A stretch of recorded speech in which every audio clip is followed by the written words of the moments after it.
इडापिडा टळो बळीचं राज्य येवो. हजारो माता माऊल्यांनी बळीराजाचा इतिहास एका म्हणीतून साठवून ठेवला आहे. कोण होता बळीराजा?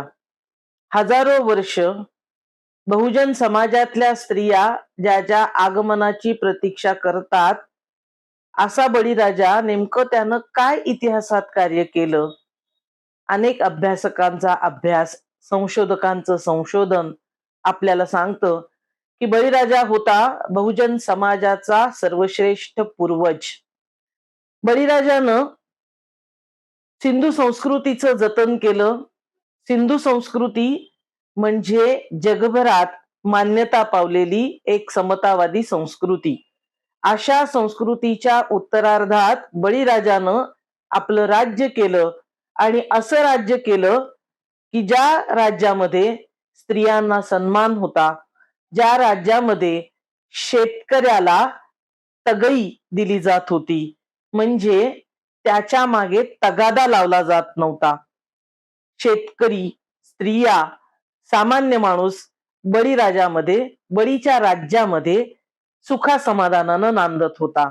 आणि म्हणूनच आजही स्त्रियांना अशा बळीराजाचं राज्य, ज्या बळीराजानं स्त्रियांना प्रतिष्ठा दिली, सन्मानानं जगण्याचा हक्क त्या राज्यात होता, अशा बळीचं राज्य पुन्हा प्रस्थापित व्हावं अशी मंगल कामना आजही बहुजन समाजातल्या स्त्रिया करताना दिसतात.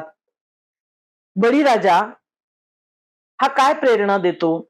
बळीराजाचा महिमा अनेक संत महंतांनी गायला. जगद्गुरु तुकोबा राय हे बळी सर्वस्वे उदार असं म्हणतात. म्हणजे इतिहासातल्या, पुराणातल्या आपण जर गोष्टी वाचल्या, तिथे सुद्धा म्हणजे ज्या परंपरावाद्यांनी लिहिलेल्या संहिता आहेत, त्याच्यात सुद्धा बळीराजा हा न्यायी राजा होता, बळीराजा सद्गुणी होता, बळीराजा उदार होता, असं गुणगौरव बळीराजाचं केलं गेलेलं दिसतं. जगद्गुरु तुकोबा राय हे सुद्धा बळीचा महिमा गाताना बळीराजा सर्वस्वी उदार होता असं म्हणतात. संत जनाबाई यांनी सुद्धा बळीचा महिमा गायला आणि बळीला पाताळात गाडल्याबद्दल संतापही व्यक्त केलेला आपल्याला दिसतो. आधुनिक कालखंडामध्ये महात्मा ज्योतिबा फुले हे आपल्याला बळीच्या परंपरेकडे सजगपणे कसं बघायचं हे शिकवतात. महात्मा फुल्यांनी प्रतिपादित केलेल्या इतिहासामध्ये या देशाचं वर्णन बळीराष्ट्र असं केलेलं आहे. म्हणजे 9 खंडामध्ये बळीचं राज्य पसरलेलं होतं आणि या 9 महासुभ्याचा प्रमुख हा बळीराजा होता. आणि या बळीराजानं न्यायानं, समतेनं, ममतेनं त्याच्या प्रजेला वागवलं असं महात्मा ज्योतिबा फुले सांगतात. महात्मा फुले म्हणतात, बळी हा सद्गुणांचा पुतळा आहे आणि अशा सद्गुणांचा पुतळा असणाऱ्या बळीराजाला रसातळात का घातलं प्रश्न करी ज्योतिमाळी. त्यांनी बळीराजावर एक पोवाडा लिहिला आणि बळीराजाचा महिमा गायला. ते आपल्याला सांगतात की बळीराजाचा आठवण, बळीराजाचा इतिहास बहुजन समाजातले स्त्री पुरुष यांनी जागृत ठेवला. ते बळीराजाच्या आठवणी काढतात. केव्हा आठवणी काढतात? सत्यशोधक महात्मा ज्योतिबा फुले सांगतात, दसरा दिवाळी आठवती बळी. म्हणजे दसरा आणि दिवाळीच्या सण म्हणजे आमच्या बळीराजाचं स्मरण करण्याचे दिवस आहेत असं महात्मा ज्योतिबा फुलेंनी आपल्याला सांगितलेलं आहे. आणि मग दिवाळीच्या दिवसामध्ये आमच्या माता मावल्या, आमचे बंधू जे आम्हाला बळीचं प्रतिरूप वाटतात, ही सर्व बहुजन समाजातली माणसं बळीराजाची आठवण दिवाळीच्या दिवशी कशी करतात? दिवाळीच्या दिवसातला सर्वात महत्वाचा दिवस, सर्वात मंगलमय दिवस म्हणजे बलिप्रतिपदेचा दिवस. बलिप्रतिपदा म्हणजे दिवाळी पाडव्याचा दिवस. बलिप्रतिपदा म्हणजे विश्व सम्राट असणाऱ्या बळीराजाचा, सिंधू संस्कृतीचा नायक असणाऱ्या बळीराजाचा, स्त्री पुरुष समतेचा संदेश देणाऱ्या बळीराजाचा गुणगौरव करण्याचा दिवस.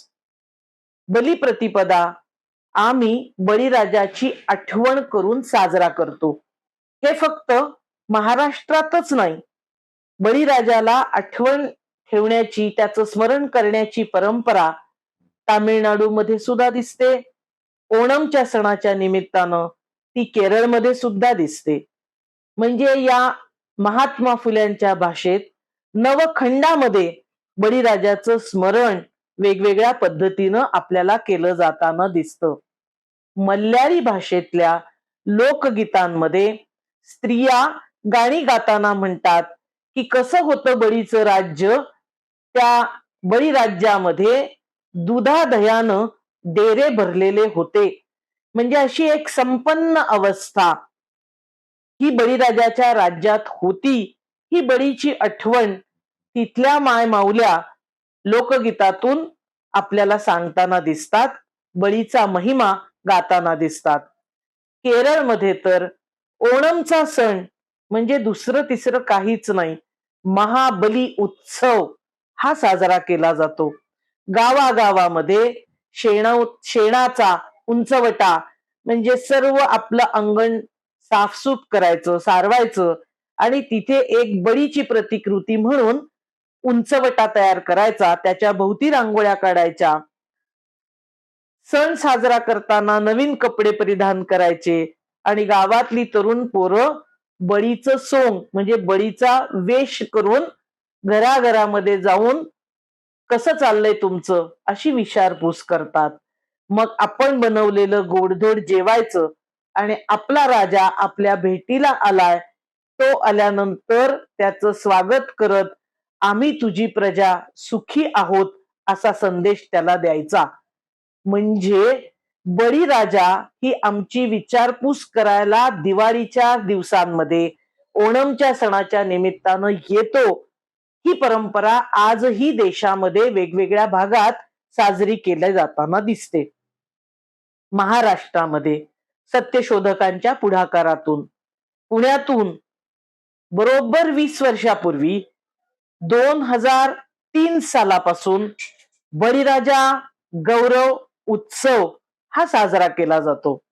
पुण्यातले बळीराजावर प्रेम करणारे, बळीराजाच्या इतिहासाची आठवण ठेवणारे सर्व बहुजन स्त्री पुरुष एकत्र येतात आणि ज्यांनी आम्हाला बळीराजाचा इतिहास नव्यानं उकलून सांगितला त्या सत्यशोधक महात्मा ज्योतिबा फुले आणि सावित्रीबाई फुले यांच्या घरापासून म्हणजे समता भूमीपासून छत्रपती शिवरायांच्या लाल महालापर्यंत, म्हणजे ज्यांनी आम्हाला स्वराज्याची प्रेरणा दिली अशा शिवरायांच्या आणि जिजाऊंच्या लाल महालापर्यंत बळीराजाची भव्य मिरवणूक काढली जाते. ही मिरवणूक कशा प्रकारे आम्ही काढतो? या बळीराजाच्या गौरवाच्या मिरवणुकीमध्ये एक बैलगाडा, त्या बैलगाड्यावर सद्य बळीराजा म्हणजे बळीराजाचा वेश धारण केलेला आत्ताचा बळीराजा हा विराजमान होतो.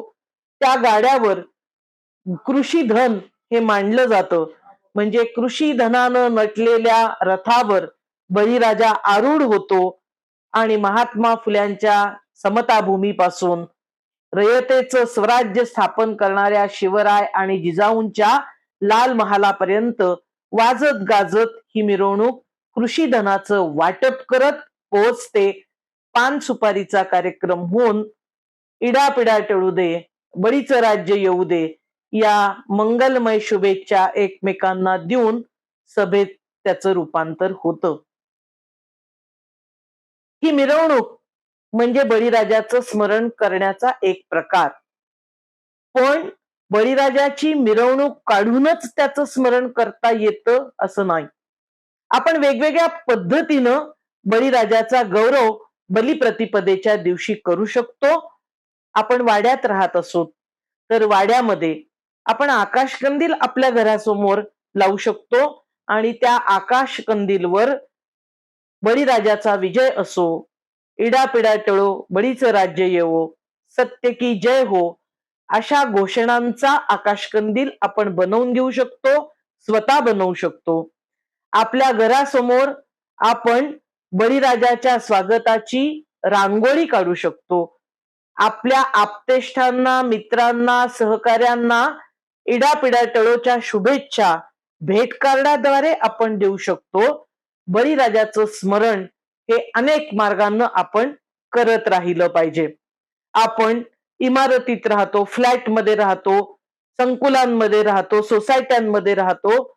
आपण आपल्या घरामध्ये सुद्धा बळीराजाच्या गौरवाच्या निमित्तानं आपल्या मित्रांना, सहकाऱ्यांना, नातेवाईकांना बळीराजाच्या या उत्सवासाठी घरी आमंत्रित करा. धान्य राशीच्या बळीराजाच्या भोवती फुलांनी त्याला सजवा आणि आपले आलेले जे सहकारी मित्र आप्तेष्ट आहे त्या धान्याच्या शिगामधून चिमूटभर धान्य त्यांच्या हातावर ठेवा आणि शुभेच्छा द्या. इडापिडा टळो, बळीचं राज्य येवो. घरात बलिपूजन करणं हा बळीराजाच्या इतिहासाला जागृत ठेवण्याचाच एक प्रकार आहे. आपल्या नव्या पिढीला आकाश कंदील भेट कार्ड करायला सांगणं हा बळीराजाच्या विचारांचा जागर करण्याचाच नवा प्रकार आहे.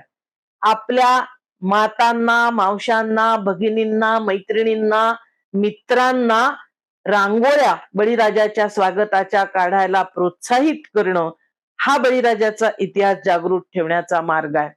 आणि म्हणून आम्ही या व्हिडिओच्या माध्यमातून आपल्याला आवाहन करतो, यंदा 2024 2 नोव्हेंबर या दिवशी बलिप्रतिपदेचा दिवस आहे. ज्यांना ज्यांना शक्य आहे त्यांनी बलिप्रतिपदेच्या दिवशी ठीक 11 वाजता सकाळी समताभूमी म्हणजे महात्मा फुले आणि सावित्रीबाई फुले यांच्या राहत्या घराच्या परिसरातून मिरवणुकीचा आपण सुरुवात करणार आहोत. सर्वांनी 11 वाजता मिरवणुकीसाठी हजर राहावं असं आवाहन आम्ही करतो. आपली मिरवणूक ही सभेमध्ये रूपांतरित होणार आहे लाल महालामध्ये. ज्यांना उशीर होईल, पोहोचता येणार नाही, त्यांनी लाल महालामध्ये पोहोचावं, पण निश्चित यावं. बळी वंशाचे आपण सर्व वारसदार आहोत. बळीराजाचा विचार जागृत ठेवण्यासाठी या मिरवणुकीत सहभागी व्हा असं आवाहन बळीराजा गौरव समितीच्या वतीनं आपल्याला करते. या मिरवणुकीमध्ये आपण पुणे शहरामध्ये उपलब्ध नसाल तरीही आपण या मिरवणुकीच्या संयोजनासाठी आम्हाला आर्थिक सहाय्य करून बळीराजाच्या विचारांना पाठिंबा देऊ शकता. मी या व्हिडिओच्या माध्यमातून आपल्याला तन मन धनानं बळीराजा गौरव मिरवणुकीला मदत करण्याचं आवाहन करते आणि थांबते. सत्य की जय हो.